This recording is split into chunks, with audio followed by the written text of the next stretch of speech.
Hola, ¿qué tal? Hoy continuamos con el estudio de la estructura y mobiliario del tabernáculo de reunión. Nos corresponde entonces hablar de el lugar santísimo. Este espacio era el corazón mismo del campamento hebreo, la morada del Dios Altísimo. Desde el momento del primer ensamblado del santuario, quedó establecida su importancia al ser el primer lugar acomodado y desde el cual se erigió todo lo demás, según el relato de Éxodo 40, 1 al 8. Notemos las partes que lo componían. Número 1. El velo. El velo dividía al santuario en lugar santo y lugar santísimo. En la elaboración del velo fue hecho de azul, púrpura, carmesí y lino torcido, con figuras de querubines de obra primorosa, y se le colocó sobre 4 columnas de madera de acacia recubiertas de oro y con capiteles de oro, y estas columnas descansando sobre 4 basas de plata. Sobre este velo se asperjaba la sangre del cordero. Era el punto medio y de retorno en el sacrificio diario, pues desde allí regresaba el sacerdote a despedir la congregación. En ocasión de la muerte de Cristo, este velo fue el que se rasgó en dos, de arriba a abajo, haciendo aún más profundo el significado de la muerte de Jesús. Posteriormente, Pablo habría de explicar que este velo representaba la carne de Jesús, que al ser quebrantada nos abría un camino nuevo y vivo hacia el Padre. Entonces, ahora vamos a hablar de el arca del pacto, el propiciatorio. Sobre el lugar santísimo y sobre el arca del pacto, la hermana White escribió: más allá del velo interior estaba el lugar santísimo, que era el centro del servicio de expiación e intercesión y constituía el eslabón que unía al cielo y la tierra. En este departamento estaba el arca, que era un cofre de madera de acacia, recubierto de oro por dentro y por fuera, y que tenía una cornisa de oro encima. Era el depositorio de las tablas de piedra, en las cuales Dios mismo había grabado los 10 mandamientos. Por consiguiente, se le llamaba Arca del Testamento de Dios o Arca de la Alianza, puesto que los 10 mandamientos eran la base de la alianza hecha entre Dios e Israel. Para su construcción, así se le instruyó a Moisés: harán también un arca de madera de acacia, cuya longitud será de 2 codos y medio, su anchura de codo y medio, y su altura de codo y medio, y la cubrirás de oro puro por dentro y por fuera, y harás sobre ella una cornisa de oro alrededor.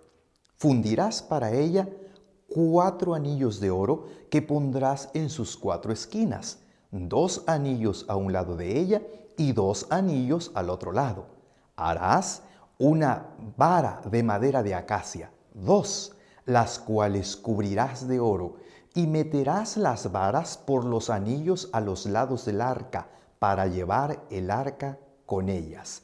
Las varas quedarán en los anillos del arca, no se quitarán de ella, y pondrás en el arca el testimonio que yo te daré. Este relato lo encontramos en Éxodo 25, 10 al 16. No se debe pasar por alto el dato que justamente después de dar las instrucciones para construir el santuario conforme a su voluntad, Dios instruyó sobre este primer mueble, el arca con el propiciatorio. Su importancia es señalada por este notable hecho. Es el primer mueble indicado. Antes de todo, se describe el arca para ser construida.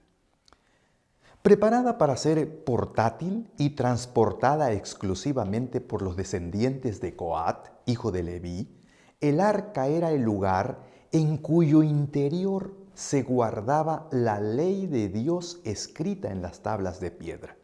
Qué interesante dato. En Hebreos 9:4, el apóstol Pablo describe que el arca guardaba una urna de oro que contenía el maná. También dice que estaba la vara de Aarón que reverdeció y sobre todo las tablas del pacto. Imagínelo, en el corazón mismo del santuario, en el mueble que representaba el trono de Dios, estaba el símbolo del sustento divino, de la autoridad divina y del carácter divino. La cubierta del arca, es decir, su tapa, era llamada propiciatorio. Y sobre el propiciatorio escribió así la hermana White: la cubierta del arca sagrada se llamaba propiciatorio. Estaba hecha de una sola pieza de oro y encima tenía 2 querubines de oro, uno en cada extremo. Un ala de cada ángel se extendía hacia arriba, mientras la otra permanecía plegada sobre el cuerpo, en señal de reverencia y humildad. La posición de los querubines, con la cara vuelta el uno hacia el otro y mirando reverentemente hacia abajo sobre el arca, representaba la reverencia con la cual la hueste celestial mira la ley de Dios y su interés en el plan de redención. Al escribir sobre el significado de las tablas de la ley, del arca y del propiciatorio, la hermana White dice así en el libro Cristo en su santuario: la ley de Dios, guardada como reliquia dentro del arca, era la gran regla de la rectitud y del juicio. Esa ley determinaba la muerte del transgresor, pero encima de la ley estaba el propiciatorio, donde se revelaba la presencia de Dios y desde el cual, en virtud de la expiación, se otorgaba perdón al pecador arrepentido. Así, dice la hermana White, en la obra de Cristo en favor de nuestra redención, simbolizada por el servicio del santuario, la misericordia y la verdad se encontraron, la justicia y la paz se besaron. En el simbolismo cristocéntrico encontramos varias declaraciones bíblicas. Leamos la declaración del apóstol Pablo en la carta a los Romanos en el capítulo 3. Dice así: a Jesús Dios le puso como propiciación por medio de la fe en su sangre para manifestar su justicia. El apóstol Juan también escribió y dijo así: y Él, Jesús, es la propiciación por nuestros pecados, y no solamente por los nuestros, sino también por los de todo el mundo. Dijo además: en esto consiste el amor, no en que nosotros hayamos amado a Dios, sino que Él nos amó a nosotros y envió a su Hijo en propiciación por nuestros pecados. En los días del santuario, en el día de la expiación que sucedía una vez al año, sobre el propiciatorio se asperjaba la sangre del macho cabrío sacrificado, sin duda alguna que era un símbolo de la obra de Cristo. Déjenme hablarles un poco ahora acerca de la Shekinah. Encima del propiciatorio se manifestaba la Shekinah, o dicho de otra manera, la manifestación de la divina presencia. Y desde en medio de los querubines, Dios daba a conocer su voluntad. Según Éxodo 25:22, los mensajes divinos eran comunicados al sumo sacerdote mediante una voz que salía de la nube. De acuerdo con la hermana White, otras veces caía una luz sobre el ángel de la derecha para indicar aprobación o aceptación, o una sombra o nube descansaba sobre el ángel de la izquierda para revelar desaprobación o rechazo. Así escribió la hermana White. Y más allá del segundo velo estaba la santa Shekinah, la manifestación visible de la gloria de Dios, ante la cual solo el sumo sacerdote podía entrar y sobrevivir. Sobre el mismo tema, el Diccionario Bíblico Adventista dice así: la palabra hebrea Shekinah, que por ser un término rabínico no aparece en la Biblia, se encuentra en la terminología hebrea en la forma del verbo shakan, que significa permanecer, morar.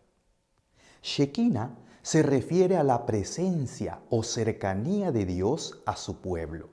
En la Mishnah, producida en el siglo II después de Cristo, la palabra Shekinah aparece solo 2 veces, una de las cuales constituye una declaración muy interesante, ya que recuerda algunas palabras de Jesús. Dice así: si 2 se sientan juntos y se pronuncian palabras de la ley entre ellos, la presencia divina, es decir, la Shekinah, está entre ellos.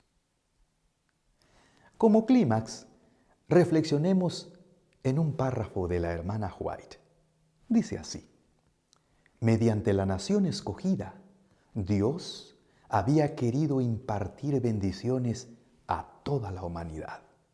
La viña de Jehová de los ejércitos, declaró el profeta, es la casa de Israel, y los hombres de Judá, planta suya deleitosa.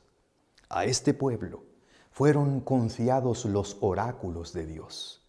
Estaba cercado por los preceptos de su ley, los principios eternos de la verdad, la justicia y la pureza.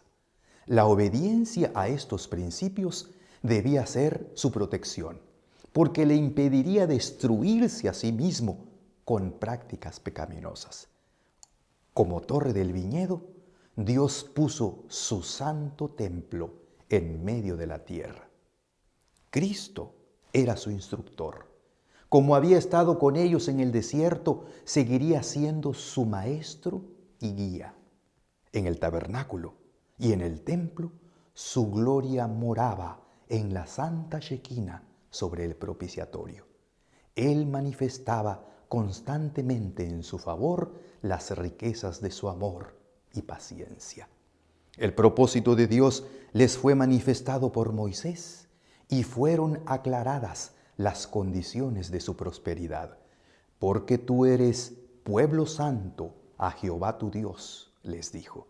Jehová tu Dios te ha escogido para hacerle un pueblo especial, más que todos los pueblos que están sobre la faz de la tierra. Hoy, nosotros somos herederos de ese gran compromiso y de esa gran misión. Que Dios nos bendiga.